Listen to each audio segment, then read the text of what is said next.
এই একমাত্র এই বান্দা কয়ে গেছিল একের পর এক যে না আওয়ামী লীগকে নিষিদ্ধ করতে হবে, এখনো কয়ে যাচ্ছে।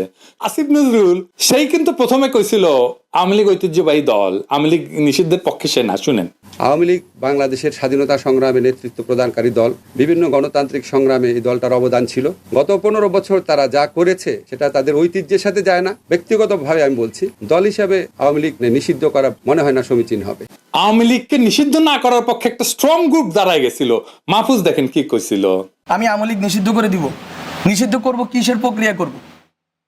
আওয়ামী লীগ যারা বিশ্বাস করে, আওয়ামী লীগে যারা ইমান আছে যাদের, তাদেরকে আমি কিভাবে ডিল করবো? তারা তো আমার সোসাইটিতে আছে, তারা তো নাগরিক। সবাই শ্রী চৈতন্য শাস্তিছিল।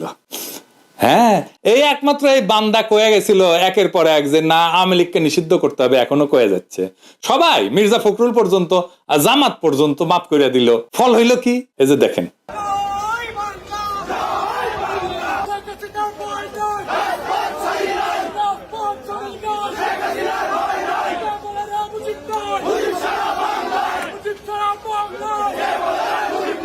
এখন দেখেন মাহফুজ করছে কি 1 ইঞ্চিও জমি ছাড়ি দেওয়া হবে না। এটা টু লেট মাহফুজ।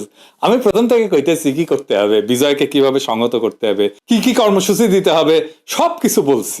কেউ কথা কানে তোলে নাই। চোর পলাইছে তো এখন বুদ্ধি বেড়াইতেছে সবার।